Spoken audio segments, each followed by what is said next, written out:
radiología intervencionista del trauma en un centro que justamente no está dedicado exclusivamente a trauma. En la Argentina los accidentes en la vía pública normalmente son derivados a los centros de trauma, como es el Hospital Fernández o el Hospital Algerich o el Pirobano, eso refiriéndome a Capital Federal. Pero no siempre las cosas son como deberían ser y nos llegan a veces a hospitales privados, como en el Hospital Alemán, casos de trauma. Y para eso nosotros estamos equipados con la mejor tecnología y debemos funcionar también como equipo médico, poniéndonos de acuerdo con cómo vamos a tratar estos pacientes. Y ese quizás es una de las cosas o de los asuntos más difíciles en un centro que no está dedicado a trauma. Entonces, lo primero es plantearse si el paciente está hemodinámicamente estable. Estamos hablando de un trauma abdominal cerrado o abdominopelviano cerrado y queremos saber, lo primero que nos preguntamos es, ¿el paciente está hemodinámicamente estable? Porque eso va a diferenciar y va a dividir las aguas. Si el paciente no está estable hemodinámicamente, entonces vamos a hacer lo que se llama ECOFAST. Es una ecografía totalmente arreglada donde hay 6 puntos donde uno va a buscar si existe líquido libre o no intraabdominal. De existir líquido libre intraabdominal, entonces iríamos a una cirugía de control de daños. En cambio, si existe una fractura de pelvis y el paciente no tiene líquido intraabdominal libre, pero hay una fractura de pelvis, entonces tenemos que entender que el sangrado del paciente puede estar referido a esa fractura de pelvis. Quirúrgicamente es muy poco lo que se puede hacer más que una fijación externa de la fractura y ahí el paciente debe ir directamente al servicio de hemodinamia o de la sala de angio para hacer una arteriografía, encontrar punto de sangrado y embolizarlo. Si el paciente sí está hemodinámicamente estable, entonces la tomografía computada con contraste endovenoso es mandatoria. Hoy en día los equipos son tan rápidos que la tomografía multislice temprana está en discusión de ponerla dentro del algoritmo y suplantar el ECOFAST. De hecho, el tratamiento del trauma hoy en día sigue esta línea. Primero lo que se llama en inglés NOM, que es el tratamiento conservador o no quirúrgico, luego radiología intervencionista y luego, en tercer lugar, la cirugía de control de daños. A veces, la cirugía de control de daños, obviamente, dependiendo cómo se encuentre el paciente, irá primera, ¿sí? Pero la intención es de siempre ir tratándolo de forma no quirúrgica. Entonces nos referimos a la tomografía computada como el gran valor que tiene para tomar estas decisiones y poder tomar la decisión de justamente hacer un tratamiento conservador no quirúrgico.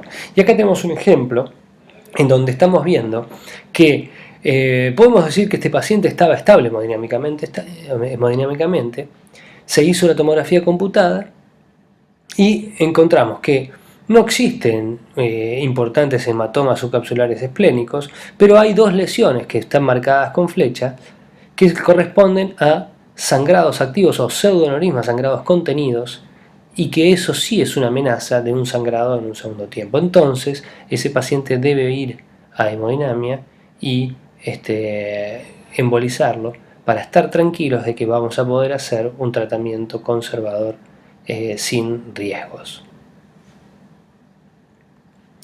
Entonces, ¿cuál es el fin de la radiología intervencionista en el trauma? Primero, parar la hemorragia y también el de restablecer el flujo sanguíneo en aquellos sitios donde se haya cortado justamente por el trauma. Y acá tenemos este cuadro que nos simplifica bastante en las distintas partes del cuerpo, áreas o regiones del cuerpo, las distintas posibilidades de tratamiento conservador, radiología intervencionista o cirugía de control de daños. Entonces empezamos por el tórax, en la arteria aorta torácica, aquello que iría solamente a tratamiento conservador serían las pequeñas lesiones parietales, como que sean pequeños engrosamientos parietales. Más allá de eso, toda aquella lesión que comprometa de la emergencia de la arteria subclavia izquierda a distal puede ser tratado por vía endovascular con una endoprótesis, y toda aquella lesión que comprometa la arteria aorta ascendente y el callado debe ser tratado quirúrgicamente. Hablando de la arteria aorta abdominal, una maniobra de salvataje que se puede hacer en la radiología intervencionista es la de introducir un balón oclusivo, inflarlo y que sirva como control de esa hemorragia hasta que el paciente vaya a cirugía y pueda repararse. La otra opción es que esa fuga nos dé el tiempo como para poder llegar a colocar una endoprótesis y ocluir esa fuga. En cuanto a ramas periféricas, a nivel de miembros superiores e inferiores, también podemos inflar un balón oclusivo o un balón de angioplastia que normalmente tenemos a mano para poder controlar esa hemorragia y enviar urgentemente al paciente a cirugía para reparar esa arteria. O podremos, como es en el segundo caso, vemos esa arteria poplitea que había sido ocluida y se recanalizó colocando un stent recubierto. Y la tercera opción, estamos viendo que hay fuga de contraste por sangrados en las arterias geniculares superior e inferior post artroscopía, y esto es luego de la embolización. O sea que las tres posibilidades de tratamiento es ocluir transitoriamente la arteria lesionada con un balón oclusivo hasta que vaya a cirugía, recanalizar aquellas arterias que han sido ocluidas o embolizar aquellas arterias que estén sangrando. Lo mismo podemos pensar a nivel renal, donde tenemos la posibilidad de ocluir aquellas arterias que estén sangrando o lesiones susceptibles de sangrado, como puede ser un pseudoneurisma, o recanalizar cuando existe una transección o una disección de la arteria principal renal y eso va a comprometer la viabilidad del riñón, recanalizar y colocar un stent o un stent recubierto de ser necesario.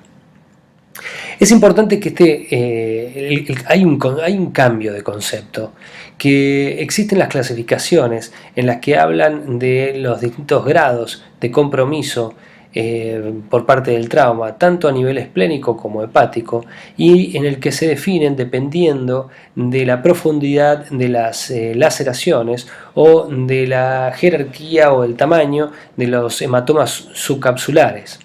Y en base a eso, son 4 grados y en base a eso tomar una decisión terapéutica.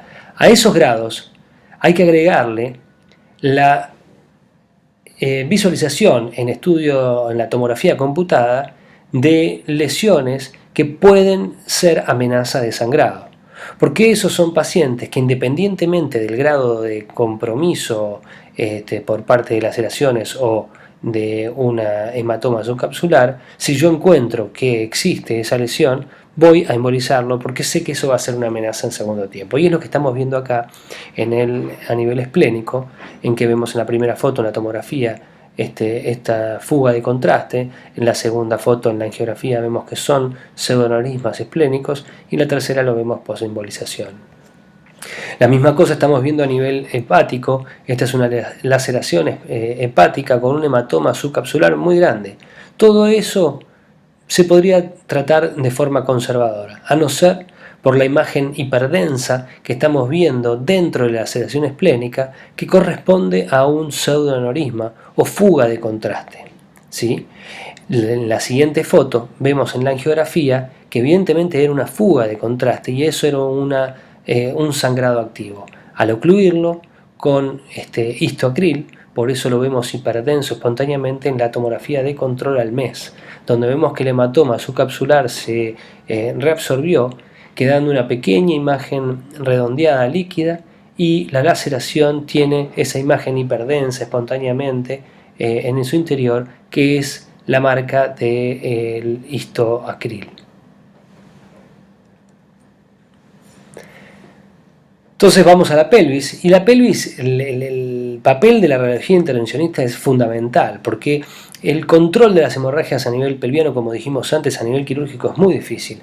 No solamente porque es difícil parar un sangrado activo arterial, sino porque también puede haber sangrados óseos que luego veremos. Y el tratamiento de elección es la embolización. Bueno, ahora vamos a hablar de cuáles son los hallazgos, qué vamos a encontrar en una arteriografía en el caso de cuando evaluemos a un paciente politraumatizado.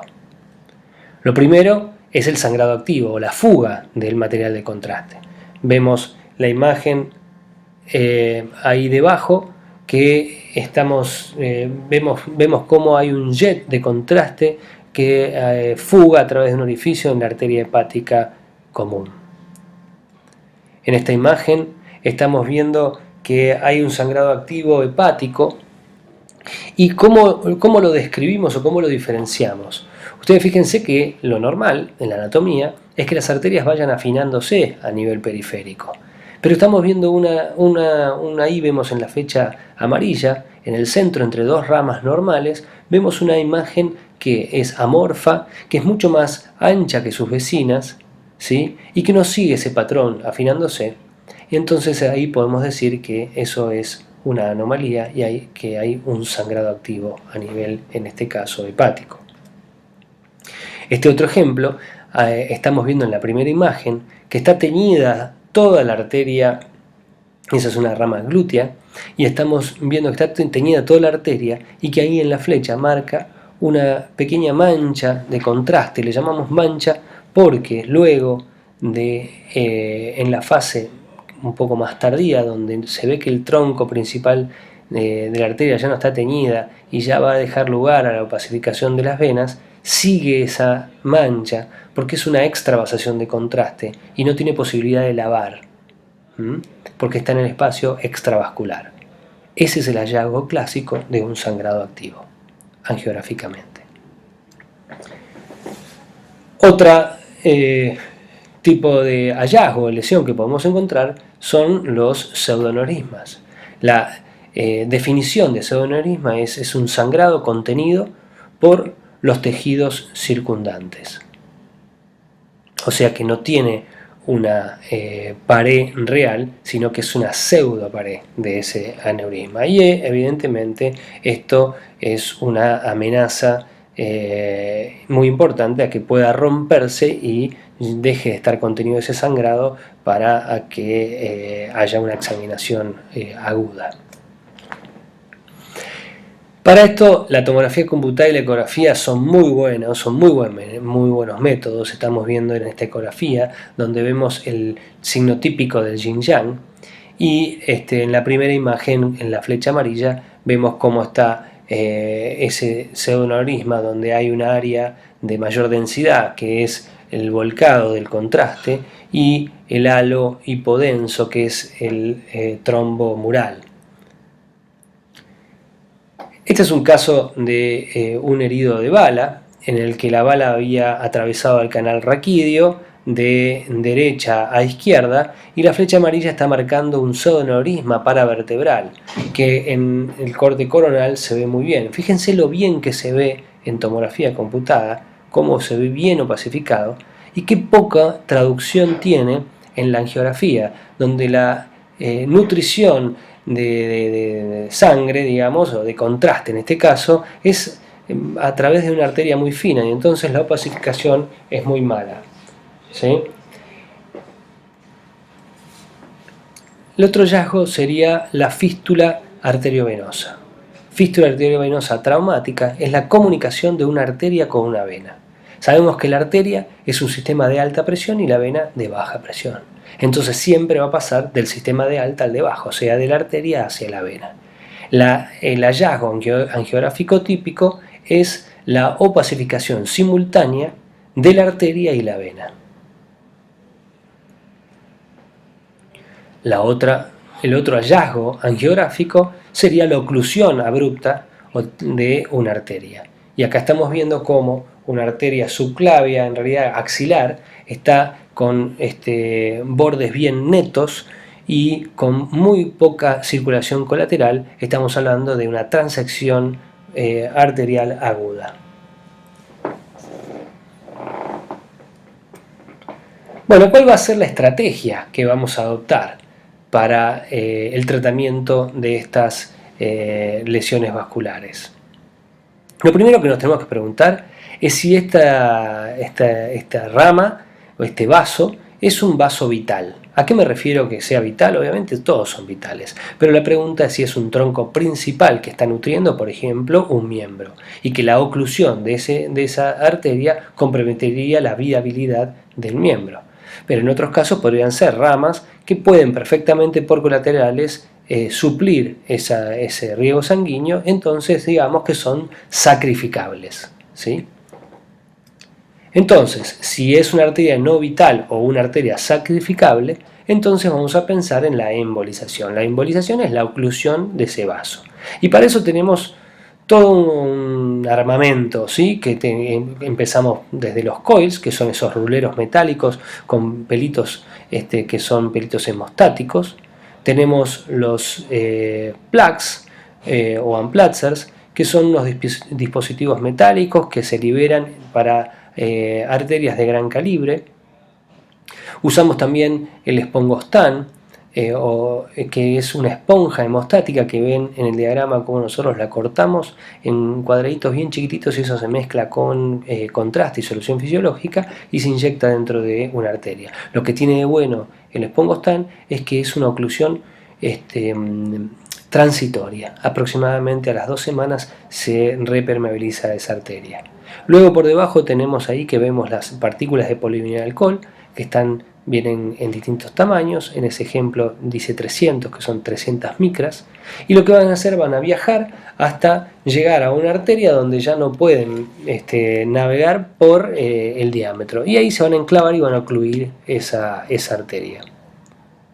Seguido a esa imagen vemos lo que son las emboesferas. Las emboesferas serían el mismo principio de navegación de las partículas, pero lo que tienen de bueno es que todas son iguales, de la misma forma, del mismo tamaño, y entonces la oclusión es más efectiva y definitiva. Seguido a eso vemos el histoacril, que el histoacril es el cianocrilato, o como le llamamos en la Argentina la gotita, pero obviamente de uso médico, que lo mezclamos con este lipiodol, que es un contraste liposoluble para poder verlo, pero que no diluya el pegamento.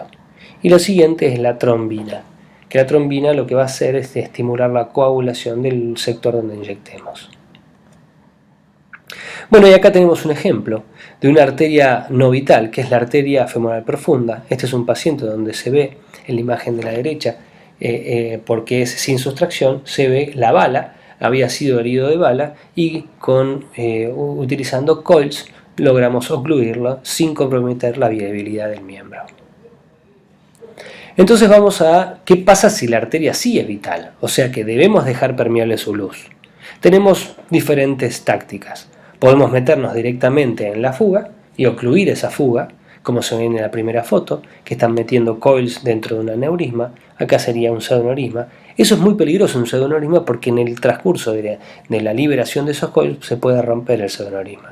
Entonces, generalmente se recomienda la segunda opción, que es la utilización de stents recubiertos, como para cubrir ese defecto en la pared de la arteria y excluirlo de la circulación. Y la siguiente o la tercera posibilidad, que se usa más que nada para aneurismas de cuello ancho en en cualquier parte del cuerpo, pero fundamentalmente a nivel del sistema nervioso central, que es la de usar un stent no recubierto y a través de esa malla liberar un coil. En trauma, muy raro que se utilice. Y entonces así tenemos un ejemplo de esta arteria poplitea con un pseudoneurisma que se liberó un stent recubierto y quedó totalmente excluido de la circulación ese pseudoneurisma. Este es un ejemplo donde estamos viendo una arteria mesentérica superior con una lesión postquirúrgica y la formación de un pseudoneurisma muy grande. Bueno, una posibilidad es meterse dentro de ese pseudoneurisma y ocluir el pseudoneurisma. Es riesgoso por la posibilidad de embolia paradójica, pero es lo que hicimos. Y acá se ve que rellenamos ese pseudoneurisma con histoacril y en el control final vemos cómo se opacifica sin la arteria, sin opacificar el pseudoneurisma. Acá tenemos el ejemplo de que habíamos visto anteriormente, que es una fuga activa en una arteria hepática, también una lesión postquirúrgica. Y lo que hicimos fue, fíjense, al ser postquirúrgico no tenemos la posibilidad de tapar la arteria hepática porque la arteria gastroduodenal estaba ligada. O sea que la arteria hepática era la única llegada que tenía hacia el hígado. Entonces debíamos mantener permeable esa arteria hepática. Lo que hicimos fue liberar una endoprótesis. Acá vemos cómo entramos, tuvimos que entrar por la arteria axilar porque la angulación desde abajo no nos daba muy bien. Y esto es luego de colocada la endoprótesis, cómo queda excluida la circulación. Este es un caso interesante en el que estamos viendo que se había colocado una prótesis, se había hecho una resección de la cava con una colocación de una prótesis y había hecho una colección postquirúrgica en la que, por la que colocamos un catéter de drenaje. Al tiempo, por ese drenaje, venía un débito sanguinolento y entonces inyectamos contraste por el catéter y lo que vimos fue que se hizo una lesión por decúbito de la arteria, de la vena porta, y entonces lo que tuvimos que hacer fue punzar con ecografía la vena porta, poner un introductor vascular, poder cateterizar selectivamente esa fuga, retirar el pigtail e inyectar histoacril en la fuga. Y acá estamos viendo el control post donde quedó esa fenestración totalmente ocluida y se solucionó la fuga de la vena porta. Otra pregunta que nos tenemos que hacer es ¿qué hay río arriba? Yo me llamo río arriba, en el que tenemos acá un ejemplo donde yo digo, bueno, si nosotros tenemos de esperar, una arteria que va afinándose y a distal va siendo cada vez más chico, entonces podemos pensar de inyectar algo que quizás navegue hasta enclavarse y no tenemos riesgo de que fugue. Obviamente, cuanto más distal sea la embolización, menos posibilidades de revascularización. Eso habla de que da mayor isquemia, pero también que da mayor hemostasia. Entonces uno tiene que ir jugando con esas posibilidades. Y acá estamos viendo el ejemplo que digo.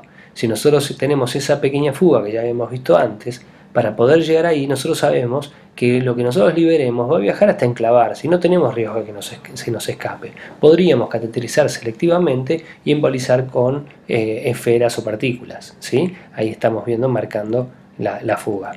Este es otro ejemplo en un paciente con un traumatismo de pelvis donde vemos la arteria obturatriz y pudendas que están sangrando y que se ocluyeron correctamente con esferas. Este es un ejemplo que yo había mencionado anteriormente, lo que es el sangrado óseo, ¿sí? Es un sangrado venoso muy difícil de poder controlar quirúrgicamente y lo que nosotros hacemos angiográficamente no lo vemos normalmente, se ve en la tomografía.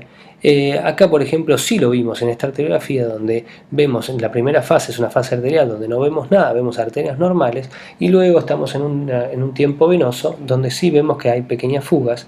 Entonces usamos Sphongostan, embolizamos toda la hipogástrica con el Sphongostan porque sabemos que se va a revascularizar, pero lo que hicimos fue bajar el flujo como para que haga hemostasia el hueso, ¿sí? Es el control post.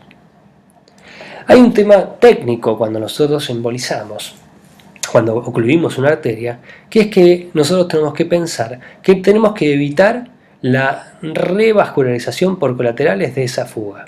Entonces, si nosotros tenemos esta arteria, no importa qué arteria sea, pero nosotros sabemos que la podemos sacrificar. Y entonces vamos a decir, bueno, voy a ocluir este sangrado que estamos viendo ahí. Yo lo que pienso es, bueno, voy a poner un coil ahí donde está la cruz roja.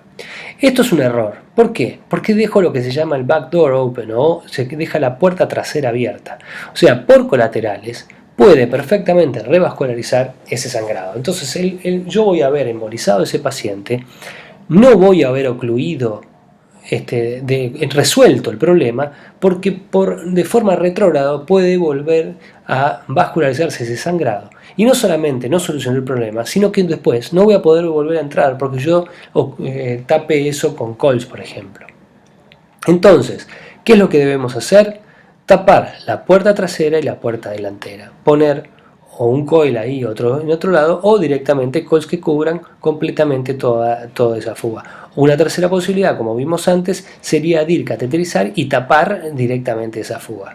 Acá tenemos un ejemplo muy bueno de esto. Este es muy típico de los sangrados de los músculos rectos anteriores. En este caso es postpunción en un trasplante, y que sabemos que la arteria epigástrica es la que nutre al músculo recto anterior, pero que si la tapamos solamente con un coil proximal, la arteria epigástrica hace anastomosis con la mamaria interna, y entonces se va a revascularizar desde atrás y nunca voy a poder llegar.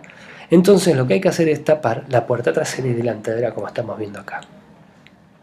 Otro ejemplo de lo que es tapar la puerta trasera sería en el caso donde nosotros sabemos que vamos a poner una endoprótesis, que vamos a ocluir la arteria subclavia y que esa subclavia va a empezar a nutrirse de forma retrógrada por la arteria vertebral, ¿sí? Pero ¿qué pasa? También me puede llegar a volcar sangre hacia la aorta. Entonces debo ponerle, como estamos viendo ahí, se puso un plug para evitar el flujo retrógrado hacia el saco aneurismático o disección, falsa luz.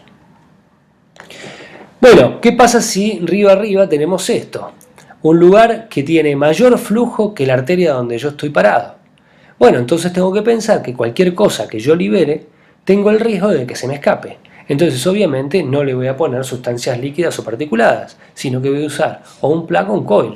Y este es el ejemplo, que si bien esto no es una lesión postraumática, es una fístula arteriovenosa en una malformación vascular pulmonar, pero vemos que el ejemplo claro de lo que estoy diciendo. Yo estoy parado, ahí ven el catéter, en una arteria de un calibre, pero el lecho distal es mucho mayor. Cualquier cosa que yo vaya a poner ahí se puede escapar. Entonces, en este caso, por ejemplo, usamos coils utilizando una arteria vecina como ancla, ¿sí? Se llama la técnica de anclado. Este ejemplo también lo vemos acá en una fístula arteriovenosa postpunción renal, donde ponemos coils, o sea, sí ahí usamos una embolización proximal para evitar que viaje y termine esos coils en el pulmón. Como conclusión, sabemos que el manejo del trauma vascular requiere obviamente de un entrenamiento por parte del radiólogo intervencionista, y que tal vez no tengamos radiólogos intervencionistas en todas las instituciones. Pero también requiere de ponerse de acuerdo con las distintas áreas del hospital, tanto emergencias, traumatología, cirugía general, como para todos trabajar en la misma dirección y no contraponernos. Gracias.